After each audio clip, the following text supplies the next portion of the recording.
Hello, welcome to the channel. This is my first YouTube video, so cut me a break because I don't know what the fuck I'm doing. One thing that I know that I'm here to do is talk about some juicy PrizePicks props for today, December 13th, 2023. Christmas is in 12 days. That is fucking crazy. If you're like me, you've done zero shopping and you're a complete procrastinator degenerate, and you need to learn this lesson every single year. Every single year, I need to learn that I need to do my Christmas shopping earlier, but I still haven't learned. I'm 31 now, and I still haven't learned. So check in next year, see if I learn, but most likely I'm not going to. Christmas around the corner, we could use a hit right now. A little extra money, a little extra Christmas shopping money. I don't think that's too much to ask for, right? I don't think so. My name is B. Walla, and I'm here to talk about some props today. So let's get into it. The prop lines that we're talking about today are going to be on PrizePicks, but most of them will apply to Underdog, Chalkboard, or Sportsbooks if you prefer to play elsewhere. I just so happen to like PrizePicks. The first prop we're going to talk about today is Joel Embiid, because the fact of the matter is no one can stop the man. He's on a tear right now, and it's one of those guys, you see his numbers and the lines are so high, but it's just hard to bet against him right now. He's just been on a tear. I think my favorite Joel Embiid prop today is going to be over first half fantasy score. He is over this in the last 5 out of 5 games. And do you think the Detroit Pistons are stopping him tonight? I personally don't think so. I don't think Isaiah Stewart has a chance in hell of stopping Joel Embiid. That's why I'm hammering over 30.5 fantasy points for the first half. It's a very high line. I know. I don't love it, but you just have to hammer it. There's been multiple times I've thought, damn, this line is too high, and Embiid goes and he kills it. He kills it. So there's really no reason to bet against him at this point. I'm just going to ride this wave until he disappoints us. For right now, I like Joel Embiid over first half fantasy score. You could also do PRA if you feel more comfortable with that. Points is okay too. I personally am going with fantasy score. In the same game, another prop that I really like is D'Anthony Melton over 26 fantasy points. He is over this line in, let me check real quick. 26 fantasy score, he is over this in the last 5 out of 5 games. And tonight against the Pistons, I don't see why that stops. 26 is a pretty low line for a guy who's playing a lot of minutes and has had a lot of production recently. So I like that. Over 26 fantasy score for D'Anthony Melton. The New Orleans Pelicans today are taking on the Washington Wizards. And if you play fantasy basketball, you know that you always want to target the Washington Wizards. So a lot of people are looking at the Pelicans today, and the biggest question mark is if Zion Williamson is going to play. He's questionable right now, and they're on a back-to-back, so I could definitely see him not playing today. And if that is the case, then guys like Ingram and McCollum are going to get a big bump in usage rate. I believe Ingram gets a 7% bump in usage rate when Zion is off the court, and McCollum gets a 9% bump in usage rate when Zion is off the court. I think you're most safe going with the over points there. Brandon Ingram, I think, is over 24, which seems fair. With no Zion, I think he does clear that over 24 points. McCollum's is over 20, I believe, or 19 and a half. That one's a little bit more iffy because you kind of never know what CJ McCollum is going to show up on the court, but I still like that prop. You could go over fantasy with CJ McCollum too. He's been pretty consistent with his fantasy scores recently. That's not a terrible spot either. I like that spot for today. We talk about Charlotte for a second. They have obviously not had LaMelo for a minute now. And Terry Rozier, man, he's been stepping up. Gordon Hayward also been stepping up. And I don't think that their lines have necessarily reflected that. I really kind of liked Rozier over 11.5 rebounds and assists, but the DraftKings Sportsbook really didn't like that play, which is interesting to me because they just played the Miami Heat a couple days ago, and Rozier got 13 assists alone, so 0 rebounds even involved, and he cleared that line pretty easily. So it was kind of interesting to see that they were favoring the under so heavy on that.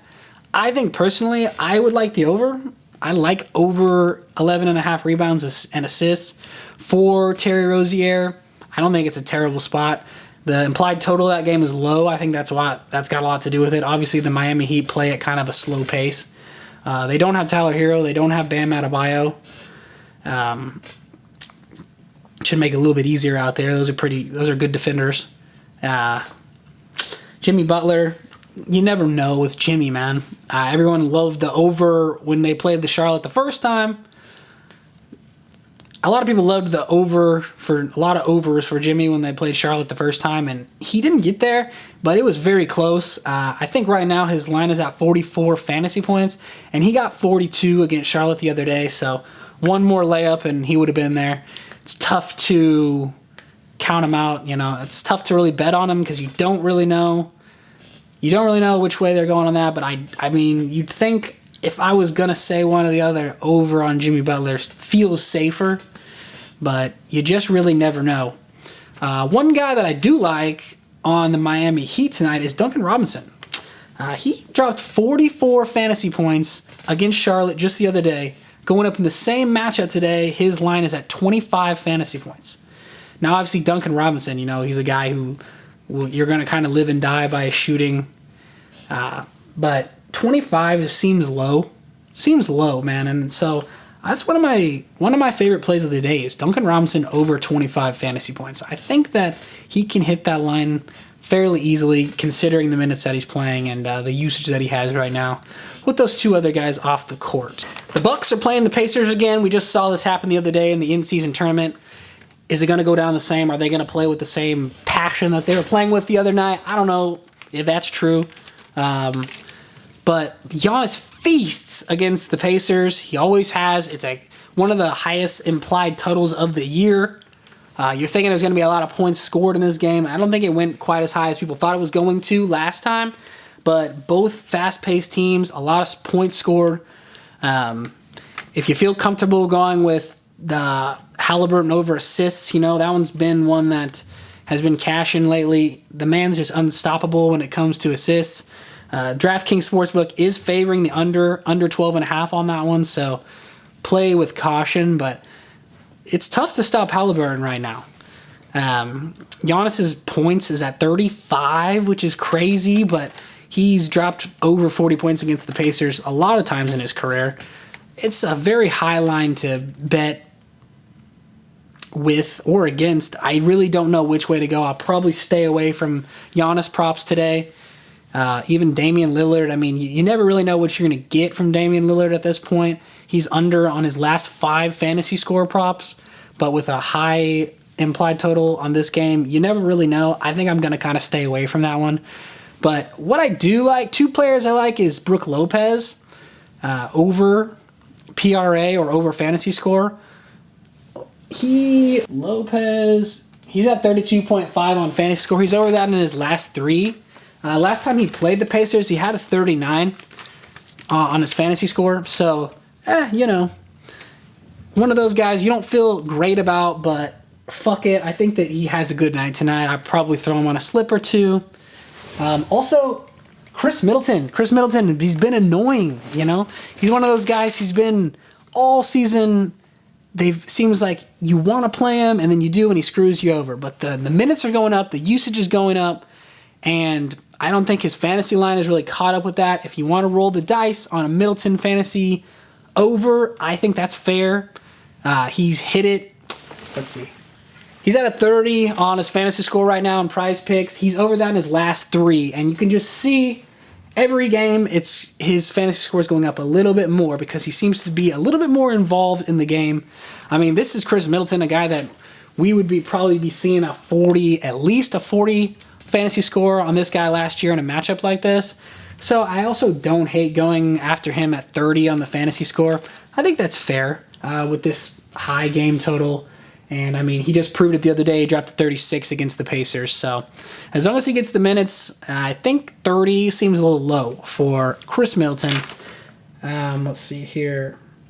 And DraftKings Sportsbook does favor his over on PRA. It's a minus 130. So, I like his over fantasy. It doesn't always feel good just because he's burned us a lot this season. But Wembanyama, over 11.5 rebounds. The sportsbooks love it. I think he just got bumped to 12 rebounds while I was making this video, of course. But even over 12, his last 2 games, he's had 18 and 20 rebounds. Now, he's playing the Lakers, so it's not going to be as easy as Houston, I believe. And I can't remember the last 2 teams he's played, but you're going against AD. It's going to be a little bit harder, I think. But for Wembanyama, he's always got the security blanket that he's going to be the tallest fucking guy on the court. He's always going to be the tallest guy out there, no matter what, because he's the tallest player in the NBA. That's always going to help when it comes to rebounds. But the sportsbooks love this one on the over. I think I'm tailing it. Over 12 rebounds. I like it.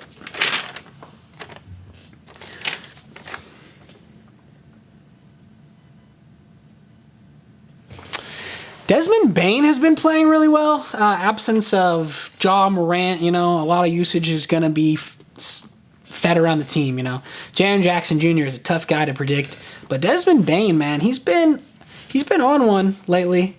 I kind of like his over fantasy score as well. Let me check real quick what that line is.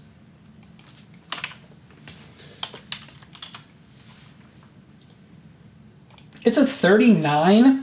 And he's over this in 4 out of 5. He's going against the Rockets, who actually have a sneaky good defense this year. But I don't hate that spot. I really don't hate that spot at all, going over 39 on the fantasy score with Desmond Bane. I just think that's not a bad spot for sure. Not a bad spot to target. And our man on the Atlanta Hawks. Okay, Atlanta Hawks, we can talk about them for a second. Trae Young was questionable, I think, but I think it was probable, actually, so they think he's going to play. Randall is over 9.5 rebounds spot. He is favored minus 130 to go over on rebounds. Cabela is always grabbing rebounds, man. He's basically out there to rebound, so I like taking his over rebound spots because that's what he does. That's what he's there to do, is to grab rebounds. The sports books like it, and so I might throw him on a couple slips. I mean, I always like to go over Capella rebounds. It just feels good, Another rebound prop I like is Randall. Julius Randall over 9.5 rebounds. Sports books like it. Betting on Knicks never feels good. Never feels good. They have a real knack in fucking me over when it comes to tickets. So I really kind of tried to just avoid Jalen Brunson, Julius Randle, even fucking, what's that piece of shit name? Mitchell Robinson. Ugh, God. It all just leaves a nasty taste in my mouth. But I have been riding the Randle train a little bit recently, and he's been going off, man. If you want to take him over points and rebounds, I think that's fair. But really the over rebounds prop is probably the one that I would take if I was going to be taking a prop from this game. Sports books like it, and I don't hate it. So that's another one if you need an extra square. Well, I had a lot of technical difficulties today putting this video together and trying to build a YouTube channel, so give me a little grace here. This is going to get better. Things are going to get better. I'm going to get more fluent at this. If you like the video, if you want to see more PrizePick videos, give this a like, subscribe, and comment below on what you're playing today. I know that this video is probably going to come out not too long before lock, which is not very helpful to a lot of you. But if you subscribe, I'm going to try to get the videos out earlier so we can talk about props, and you'll have a little bit of time to lock them in before they get bumped to fucking high heavens like PrizePicks likes to do. Yeah, thank you guys for tuning in, and good luck tonight. Hopefully we can get some hitters and we can buy our women in our lives some nice gifts for Christmas, and they'll stop bothering us about betting all day. Sounds good. Anyways, goodbye, people. Have a good night.